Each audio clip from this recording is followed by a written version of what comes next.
మన తండ్రి కుమార పరిశుద్ధాత్మ దేవునికి వందనాలు స్తోత్రాలు చెల్లించుకుంటూ ఈ దినమందు పుట్టిన దినంలో వివాహాలను జరుపుతున్న బిడ్డలను కూడా దేవుడు విశేషంగా దీవించాలని సంవత్సరాంతం వరకు దేవుని కృపా కాపుదల మీకు అనుగ్రహించబడాలని ప్రార్థన చేస్తున్నాము. అట్టి ఆశీర్వాదాలతో మీరు నింపబడదురుగాక. దేవుడి దినమందు మనకిచ్చిన వాక్యము యోహాను సువార్త 16వ అధ్యాయము 20వ వచనం చదువుకుందాం. మీరు ఏడ్చి ప్రలాపింతురు గాని లోకము సంతోషించును, మీరు దుఃఖింతురు గాని మీ దుఃఖము సంతోషమగునని మీతో నిశ్చయముగా చెప్పుచున్నాను. దేవుడి వాక్యం ద్వారా మనల్ని దీవించుగాక.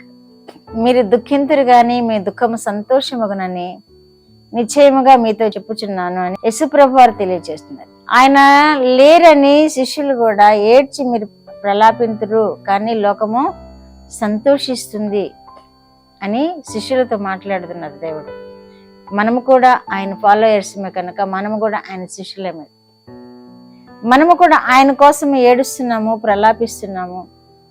ఆయన కృప పొందుకోవాలని, ఆయన యొక్క దయా దాక్షిణ్యాలతో మనం వృద్ధి చెందాలని ఈ లోకంలో మనము ఆయన కోసం ప్రలాపిస్తున్నాం. అంత మాత్రమే కాకుండా ఆయన రాజ్యంలో సదాకాలము జీవించాలని, ఆయన కరుణ కటాక్షములు మన మీద ఉండి ఈ భూమి మీద వర్ధిల్లాలని ఆయన కోసం మనం ప్రలాపిస్తున్నాము. ఆయన కోసం మనము ఏడుస్తున్నాము.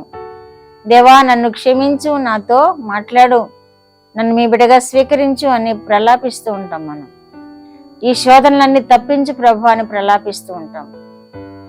ఈ కీడంతటిని కొట్టివే ప్రభు అని ప్రలాపిస్తూ ఉంటాం యేసయ్య సన్నిధిలో. కానీ లోకం ఎలా ఉంటుందంట? వారు సంతోషిస్తారు. లోకము అంటే ఎవరు?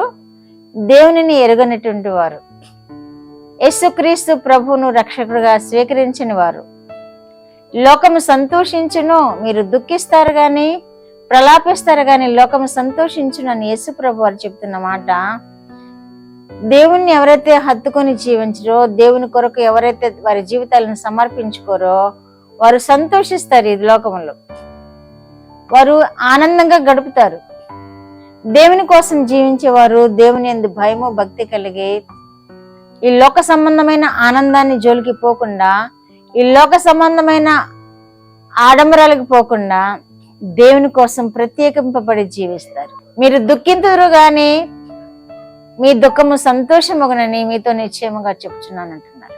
మనము ఎప్పుడైతే దేవుని కొరకు దుఃఖిస్తున్నామో, దేవుని రాజ్యం కొరకు దుఃఖిస్తున్నామో, ఎప్పుడైతే దేవుని యొక్క కృప పొందుకోవాలని దుఃఖిస్తున్నామో అప్పుడు దేవుడు మనం ఏది అడిగితే అది అనుగ్రహించి మనకి సంతోషాన్ని కలుగు చేస్తారు. మనము ఏది అడిగితే అది మనకి అనుగ్రహించి దేవుడి యొక్క కృపను మనకి సమృద్ధిగా అనుగ్రహిస్తారు. ఈ లోకంలో మనము లోకం ఇచ్చే సంతోషాన్ని జోలికి పోవటం లేదు. దేవుని యొద్ద సంతోషంగా గడపాలని మనం ఎదురు చూస్తున్నాం. ఈ లోకములో ఉన్నటువంటి ఆ ఆడంబరాలకు, ఈ లోకంలో ఉన్నటువంటి ఆధిక్యతల కొరకు మనము ఎదురు చూడట్లేదు. కానీ మన దేవుని యొద్ద మనం మొరపెట్టుకున్నప్పుడు మనకు ఆధిక్యతలు ఇస్తారు, ఆడంబరాలు కూడా ఇస్తారు, అత్యధికముగా ఆశీర్వాదిస్తారు.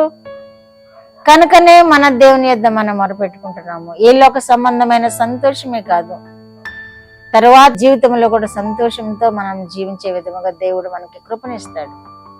యోహాను సువార్త 20:20లో శిష్యులు యేసు ప్రభు వారిని చూచి సంతోషించారు అని వాక్యం తెలియజేయబడుతుంది. యేసు ప్రభు వారు ఇంకా రారు అనుకున్నారు వారు.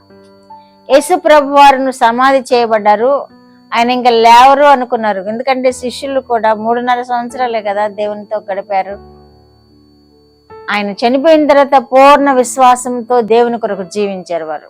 కనుక యేసు ప్రభు వారిని చూచి వారు సంతోషించారు. మనము కూడా మన జీవితంలో మనం ఆయన హత్తుకొని జీవించినప్పుడు ఆయన దర్శనంలో మనకు అనుగ్రహిస్తారు, ఆయన మనతో మాట్లాడతారు, మనకి జయ జీవితం ఇస్తారు. ఆయన చూచి మనం కూడా సంతోషిస్తాము. ఈ జీవిత అనంతరము కూడా ఆయన మనతో ఉంటారు, మనం ఆయనతో ఉంటాం. అప్పుడు కూడా మహా సంతోషంతో మనము జీవించగలుగుతాం. కనుక మనము ఆయన పాద సన్నిధిలో ఏడవాలి. ఆయన పాద సన్నిధిలో మనం తగ్గించుకొని ప్రార్థన చేయాలి. మనకి ఏది అవసరమో దాని కొరకు మనము దేవుని సన్నిధిలో ప్రలాపిస్తూ అడగాలి. అప్పుడు దేవుడు తప్పకుండా మన మొర ఆలకించి మన ప్రతి అవసరతను తీరుస్తారు. మనకి సంతోషం కలుగు చేస్తారు.